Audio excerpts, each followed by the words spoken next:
Boa noite, amigos, boa noite, amigas. Sejam todos muito bem-vindos ao nosso momento de estudo e oração. É com muita alegria que estamos iniciando a nossa semana, aqui juntinhos, reunidos, unidos em nome de Jesus. E neste momento de estudo e oração, vamos estudar, vamos orar, vamos transmutar as energias negativas por nós criadas ou a nós enviadas em energias positivas, de paz, amor, esperança, fé, alegria, para que essa força possa nos deixar bem tranquilos, confiantes, certos de que nós nunca estamos sozinhos quando estamos na nossa estrada evolutiva.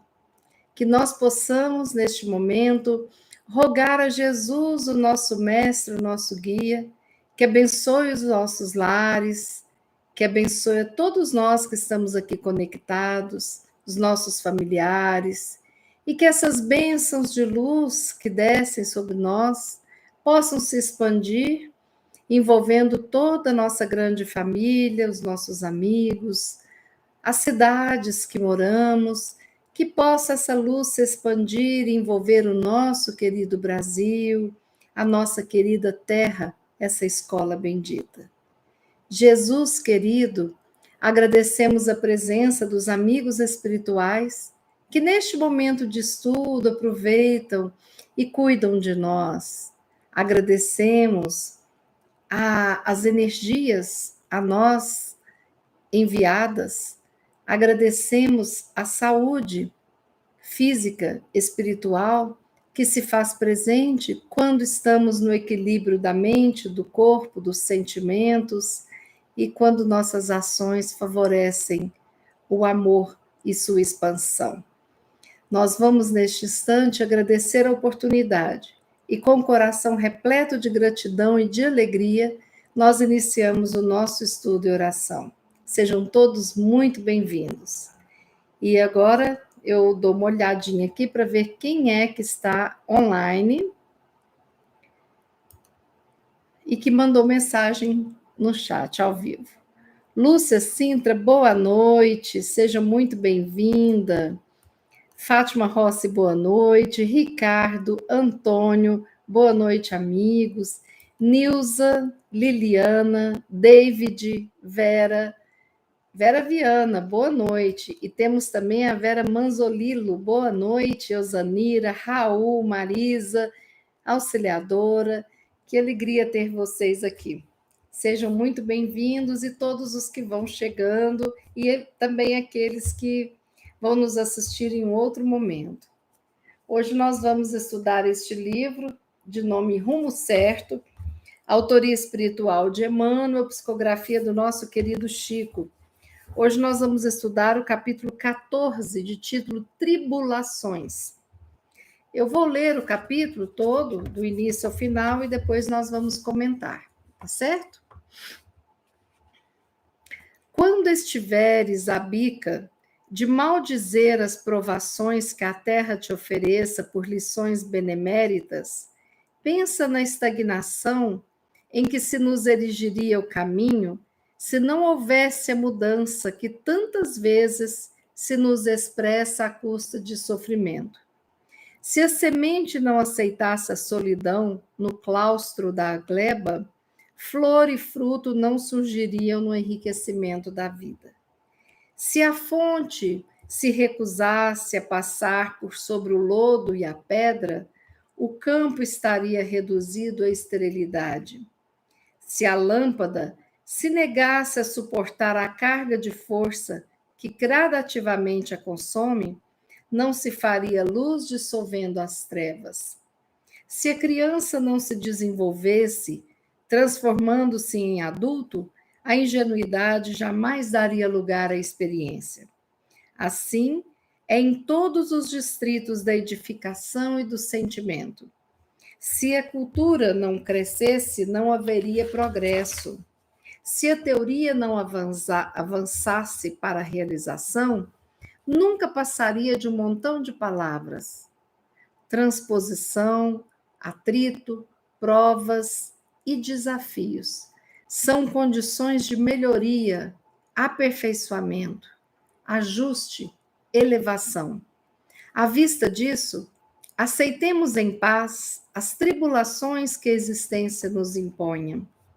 Se lutas e empeços, conflitos e lágrimas não nos visitassem os corações, nosso espírito se deteria gradeado na ilusão, na incipiência, ensombrado de ignorância e primitivismo. Agradeçamos os obstáculos que nos chegam em forma de alteração, de mudança, quebrando-nos a inércia e renovando-nos a vida. Recordemos a águia que nasce. Não fosse o rompimento do invólucro que a constringe, não desenvolveria as próprias asas para ganhar as alturas. Se não existisse o sofrimento que nos estilhaça a crosta da nossa personalidade egoística, não encontraríamos caminho para elevar-nos à felicidade da vida eterna. Gente, que lição maravilhosa essa de Emmanuel. Eu fiquei encantada com essa lição, porque ele nos mostra, né, principalmente, a importância das tribulações na nossa vida, não como castigo, mas como ferramenta de evolução, ferramenta de crescimento. Esta última frase dele, se não existisse o sofrimento que estilhaça a crosta da nossa personalidade egoísta, nos encontraríamos em outro caminho, mas não aquele que nos leva à felicidade da vida eterna. Porque é interessante a gente perceber isso, né? Quando a gente fala para uma criança assim, olha, a gente veio no show do palhacinho fulano. Cadê ele, mamãe? Não, vai ter que esperar meia hora, ainda falta para começar? Ah, não. E a criança às vezes dá birra porque o palhaço não chegou no circo. Não é o momento do número do palhaço. Então, para uma criança, tudo é problema, tudo é difícil, tudo é tribulação, quando ela é frustrada, né? E aí a gente ensina a criança nesse início de vida para que ela saiba lidar com frustrações, para que ela se fortaleça a sua personalidade e para que ela saiba enfrentar as vicissitudes, as tribulações e dificuldades da vida. Não é assim? Então, quando nós damos birra diante de alguma dificuldade, algum empecilho, alguma tribulação, nós estamos agindo de uma forma mais infantil, de uma forma de birra em relação à vida. Mas Deus é bondade, é amor. Ele não nos castiga. Nós escolhemos caminhos diversos e inúmeras vezes plantamos nesta mesma vida as consequências da nossa colheita. E quando não plantamos nesta, inúmeras vezes plantamos em vidas passadas. Por exemplo, se a gente está numa situação complicada em que a pessoa está cansada, está com 3 filhos, muito afazeres. Mas no início do casamento, ela costumou a colocar todo dia de manhã a roupa que o marido vai vestir, à noite o pijama dobradinho quando ele vai tomar banho, né? Então, um exemplo bobo, tá? Que eu estou dando só para vocês terem uma noção. Então, durante um tempo, durante anos, faz esse padrão. Quando vem os filhos, que tem que dar mamar, tem que fazer papinha, tem que cuidar para o menino não cair, são noites de sono, dores de ouvido. Então, aquilo que era, de repente, um prazer para essa pessoa, que ela queria fazer isso para o seu marido e que ela gostava de fazer isso, né? Ou foi ensinada a, torna-se um peso. Então, o que é prazeroso, o que é bom no momento, em outro momento se transforma numa tribulação, num empeço, né? Numa dificuldade. E muitas vezes, hoje, nós passamos por dificuldades que foram criadas por nós, né? Então, às vezes, a nossa inaptidão em lidar com as nossas finanças nos coloca numa situação difícil financeira. Às vezes, o olhar fechado para a saúde do corpo físico, não atendendo aos sinais que esse corpo está dando, nos coloca numa situação de maior gravidade. Às vezes, pequenas confusões e implicâncias com vizinhos nos colocam numa situação de risco de vida, com o surto de um vizinho, de agressividade, entendem? Então, nós temos que prestar muito atenção para não começarmos a reclamar sem antes compreendermos o processo daquele momento que estamos vivenciando. Porque todos nós, encarnados aqui na Terra, teremos momentos de provas, de expiações.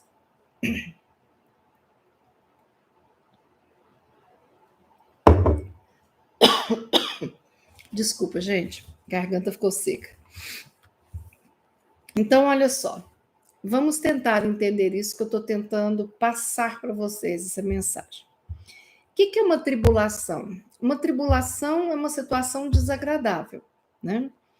É uma situação de adversidade, é uma pedra no caminho. Pode levar a momentos de aflições, de tristezas, de agonias, dependendo da intensidade da tribulação, né? Então, quando Emmanuel começa na primeira frase aqui, ele diz: quando estiveres à beira de maldizer as provações que a terra te ofereça por lições beneméritas, pense, né? Então, aqui Emmanuel coloca que as provações são oferecidas a nós como lições para auxiliar no nosso próprio desenvolvimento, né? E aí vocês podem me perguntar, qual é a diferença? Quando é que eu sei que eu estou passando por uma prova, ou por uma expiação, ou se é missão? Como que eu vou reconhecer isso, que fica tudo tão parecido, né? Então, a prova, vamos ver, dentro da doutrina espírita, qual o sentido de prova? Uma prova que o meu espírito encarnado passa, né? É uma experiência. A prova é uma experiência de aprendizado. Então, a prova serve para aprendizado do meu espírito, que precisa de aprender para evoluir. Nem sempre é necessário sofrimento na prova. Não. A prova pode vir sem sofrimento, mas o que é implícito na prova é aprendizado e experiência, com ou sem sofrimento, né? Então, eu vou adquirir novos conhecimentos, né? E vou passar por testes. Provas de paciência. Eu estou passando por uma prova de paciência, ou seja, estou aprendendo, a vida me oferece situações para eu aprender a ter paciência. Prova de amor filial. Às vezes eu tenho que passar por situações difíceis com os meus pais para eu aprender a ter o amor filial mais amplo. A prova de perseverança. Qualquer coisa me desanima, então eu vou aprendendo a ser perseverante. E aí surgem aquelas situações para que eu coloque em prática, para que eu aprenda esses ensinamentos, né? Então vocês veem que às vezes eu transformo em sofrimento uma prova de paciência, porque eu não consigo ter paciência, mas esse não é o caminho que eu sempre tenho que ir. Essa prova pode ser sem sofrimento. Agora, a expiação diz respeito a um cumprimento de uma pena devido a algum ato equivocado, algum erro cometido, né? Então, a expiação, ela sempre tem a ideia de uma consequência vinculada como se fosse um castigo, uma penitência, né? Embora Deus não castigue, a gente sabe disso, mas a expiação, ela vem assim, A expiação, ela vem para libertar a gente dos nossos erros. Porque às vezes a gente comete erros e fica preso numa consciência pesada, fica preso na culpa, no medo, na raiva. Então a expiação vem como uma limpeza dos nossos erros, para poder nos libertar disso. Vou dar um exemplo. Às vezes a pessoa numa vida, ela praticou, ela era muito violenta e matou pessoas inocentes. E aquilo fica na cabeça dela. E quando vai encarnar, ela pede para poder tirar isso da cabeça dela. Então é como se ela tivesse que passar por uma expiação para que aquilo ali fosse retirado na sua culpa e tudo mais. Sempre lembrando que eu posso escolher o caminho do amor e não da dor. E inúmeras vezes nós escolhemos um caminho mais difícil para que a gente aprenda e que quebre a nossa casca do orgulho, do egoísmo e do preconceito.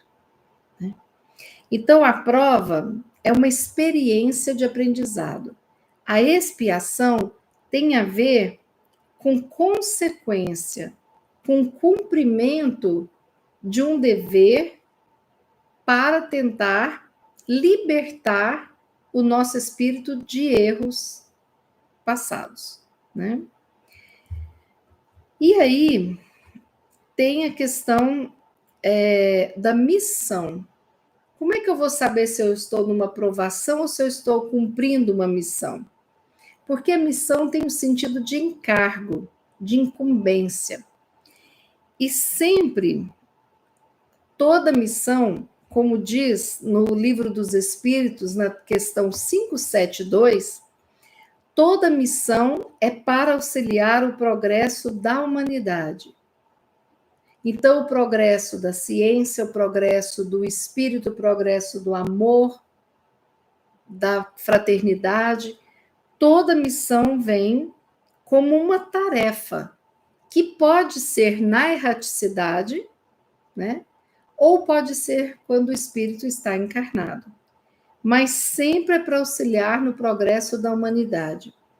Então, a missão, o objeto é o bem, é fazer o bem, levar o bem, conscientizar a existência do bem nessa nossa missão. Cada um de nós tem a sua missão. Jesus teve uma missão que foi o planeta todo envolvido nessa sua missão. Mas nós temos missões menores, de acordo com a nossa evolução. Então, por exemplo, aquele que governa um país, ele tem uma missão. Se ele vai ser bem-sucedido ou não, vai depender do caminho dele, mas é uma missão governar um país, governar uma cidade. Aquele que cultiva a terra tem uma missão maravilhosa de alimentar, de transformar, é uma missão. Aquele que aceita a missão de instruir, os mestres, tantos ainda, fazem trabalhos fantásticos, alguns até sem remuneração, como, por exemplo, alguns professores de catequese, de evangelização, para as crianças nas suas devidas religiões, né? Então, a missão tem a ver com a prática do bem, levar o bem para alguém, ou para um grupo, ou para a humanidade. Depende da missão. Todos nós somos capazes de pegar pequenas missões, entendeu?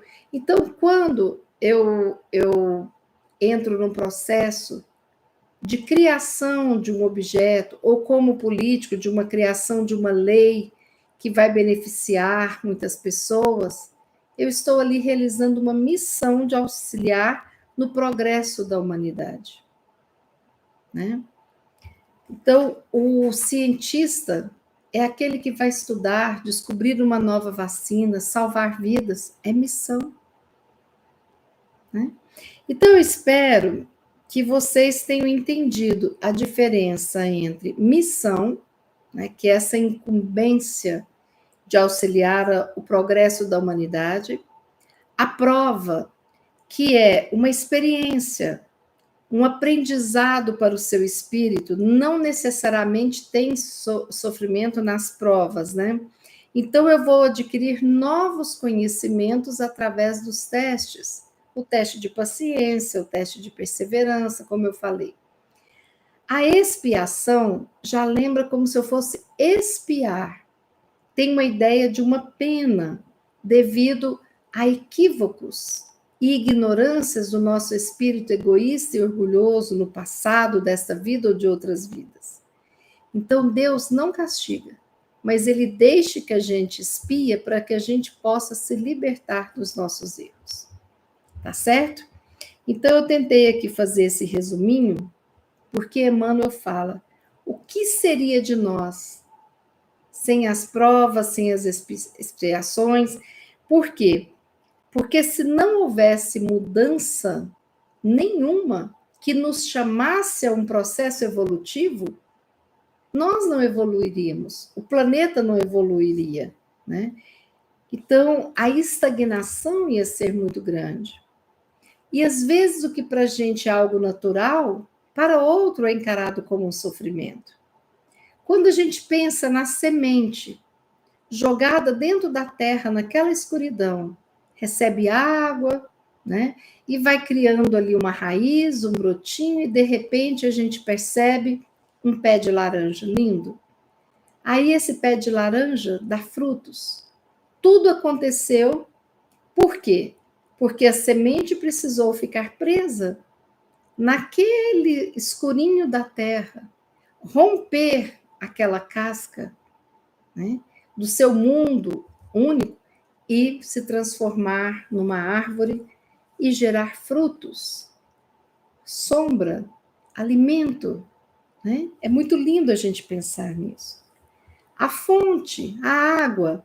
Se toda a água quisesse passar só pelos terrenos limpos e não passar por lugares de pedras com muitos atritos, se não quisesse passar nos lodos, se não passasse nos charcos, se não passasse em terrenos que tivesse que contornar os obstáculos, como os rios, riachos contornam ali os obstáculos, não batem de frente, nós não teríamos campos com acesso à água, nós não teríamos cachoeiras, nós não teríamos rios que abastecem as cidades. Quando nós ficamos no nosso egoísmo, presos naquela nossa sementinha, presos apenas naquilo que é conforto para nós, nós estagnaríamos e não desenvolveríamos, não progrediríamos. Então, nós precisamos dessas tribulações para nos desenvolvermos. O que tem acontecido hoje? Um monte de criança, de adolescente, de jovem que não sabe lidar com frustração, que é apressado, que está com vontade de comer um pão, mas não vai na padaria buscar o pão, né? Porque quer o pão ali naquela hora. Inúmeras vezes não aguenta esperar o resultado de algo. Vocês se lembram quando nós nos comunicávamos com os nossos namorados à distância através das cartas? Dependendo da cidade, demorava 3, 5 dias para chegar a carta. A pessoa lia, respondia, e outros 3, 5 dias de volta. Tinha cartas que eram no dia seguinte, mais rápidas. Se fosse outro país, então, era mais de semana. E aí?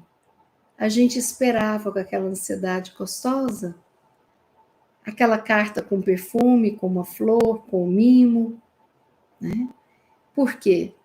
A gente tinha que aprender a esperar, porque não tinha outro jeito. Hoje, se um paquera, um namorado, manda um WhatsApp para a pessoa, às 3 da tarde, não pensa que a pessoa está trabalhando, está estudando, está tomando banho, não. Dá 5 minutos, sabe? Não me respondeu o que aconteceu. Ou você está aí, não está fazendo de conta que não está vendo minha mensagem, sabe? Como se o outro tivesse de ficar de plantão para atender o seu desejo. E isso, gente, vale para profissão, vale para amigo, para namorado, para familiar. A nossa vida não se reduz a ficar com o nosso olho na tela. Quantas vezes nós demoramos até abrir uma tela, até porque nós estamos cumprindo missões, estamos naquele momento de prova ou de expiação que não podemos estar ali online. Então nós temos que lembrar disso. Ninguém está de plantão. E aí é isso. Se a criança não se desenvolve, não tem as tribulações, não aprende o não, o sim, o reforço, se necessário, né?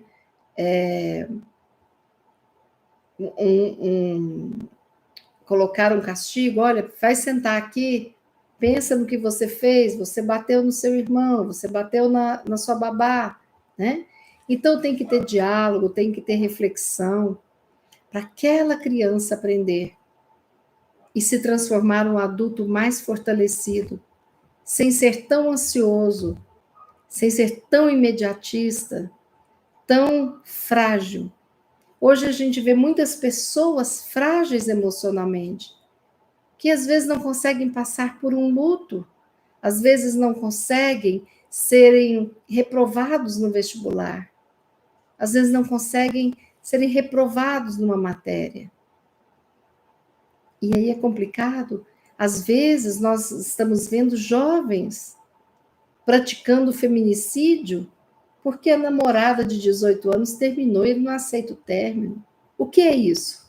É não saber lidar com tribulações. Nós precisamos de ajudar, sim, quem passa por uma tribulação, mas jamais tirar o aprendizado da vida da pessoa, porque nós não temos esse direito com o outro que quer crescer. Então, Emmanuel coloca aqui: transposição, atrito, provas, desafios são condições de melhoria, de aperfeiçoamento, de ajuste com seus erros, as suas provas e de elevação. Se eu não passo no estágio do mundo primitivo e vou renascendo como espírito ali, eu não evoluo a ponto de habitar um mundo de provas e expiações. Só chegará na regeneração quem passar por suas provas e expiações. E se eu crio um filho egoísta, mal educado, e não me dedico à educação desse espírito, eu vou colher esse fruto. Não foi Deus que me castigou, fui eu que não investi na presença da educação. Agora, se eu me dediquei ao máximo, e se eu estou percebendo que é em vão, que eu não estou conseguindo mudar o padrão daquele espírito, eu preciso de saber que eu não posso desistir, porque me foi dado uma missão para cuidar daquela alma tão resistente e tão próxima do mal. Agora, se nasce um espírito totalmente tranquilo e eu não coloco os limites, não educo, não amo, aí eu vou ser responsável pela derrocada. Entendem? Que tudo depende do nosso plantio, né? Nós precisamos de aceitar em paz as tribulações que a existência nos impõe. Sim, é o que Emmanuel fala. Aceitar em paz. O que significa paz? Não é ficar acomodado. Paz é não brigar com a vida, não brigar com Deus, não brigar com você, não cobrar, não desmantelar uma família, por conta de uma tribulação, né? Lutas, empeços, conflitos e lágrimas vão visitar o nosso coração, né? Mas, quando a gente sai da ignorância e do primitivismo, nós avançamos sobre esses obstáculos e eles deixam de existir. Aquela corrida de obstáculos do cavalo, ele tem que passar por tudo aquilo ali, sem reclamar, fazer o roteiro. E aí ele está livre para receber medalhas, se ele tiver uma boa pontuação. Ou ele está livre para ir comer, descansar, se ele for desclassificado, né? Os obstáculos quebram a inércia da nossa vida. Então vamos agradecer, mas agradecer com o olhar de quem quer aprender, porque a nossa vida não precisa de ser apenas obstáculo, mas eu preciso do obstáculo na minha vida para poder crescer, evoluir, aprender e me transformar uma pessoa melhor.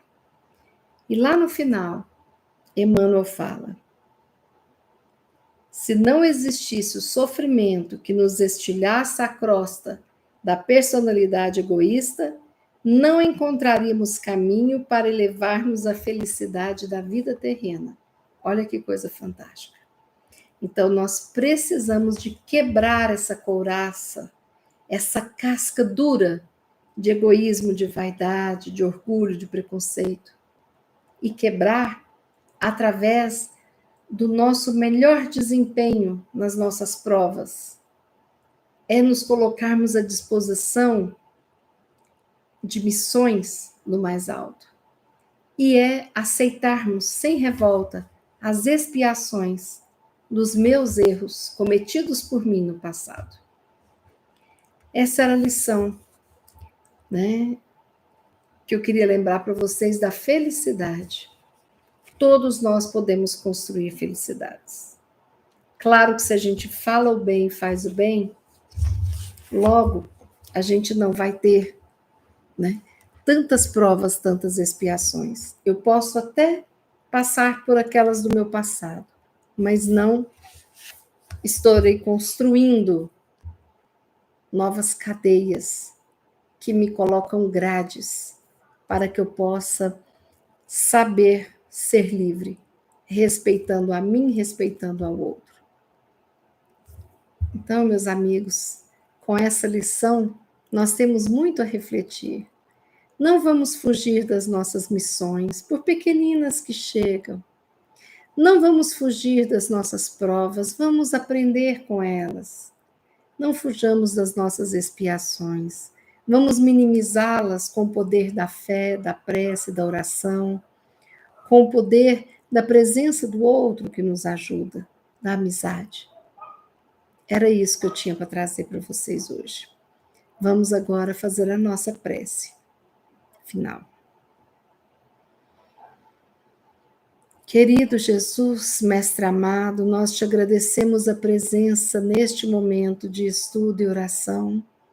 Agradecemos por nos receber em teu seio fraterno, que nos acolhe naquele abraço. Sintamos-nos todos abraçados por Jesus, num só coração, para que possamos revitalizar as nossas energias, para que possamos receber essas luzes como bálsamos para as nossas dores físicas, mentais, espirituais. E vamos, neste momento, agradecendo tudo de maravilhoso que temos na nossa vida, agradecendo por estarmos aqui na vida, agradecendo todos os profissionais que fazem do nosso mundo melhor, criando um guardanapo, ajustando um tênis para pés que têm problemas, continuando com as pesquisas dentro da medicina, da astronomia e assim por diante. Universos imensos de profissões, de provas, de missões, mas vamos diminuir o nosso campo das expiações, para que possamos errar menos, fazer sofrer menos, para que possamos juntos estarmos aqui em nome de Jesus, dizendo: obrigada, Jesus. Obrigada, querido amigo. Obrigada a todos os presentes. Obrigada a Deus, nosso Pai, por tudo. Obrigada a Chico e Emmanuel por tantos livros maravilhosos. Obrigada às experiências que a vida nos deu, nos transformando em alguém mais participativo. Obrigada pelos aprendizados e por hoje sermos melhores do que fomos ontem. E que amanhã o despertar seja de alguém melhor do que somos hoje. Assim, agradecemos, Pai, por este momento de estudo e oração, por essa casa que nos acolhe, por tudo de maravilhoso que a vida nos dá. Finalizamos dizendo que assim seja. Amigos e amigas, o meu boa noite para vocês. Quarta-feira teremos o nosso estudo e oração. Sexta-feira, 18 horas também. E assim vamos vivendo a nossa semana, passando por provas, sendo vencedores, passando por expiações e aprendendo e nos livrando dos nossos erros, aceitando missões e transformando um mundo muito melhor, para a alegria de Jesus, para a nossa alegria. Uma boa noite, um bom sono, uma semana maravilhosa e abençoada. Meu abraço e até quarta. Tchau, amigos.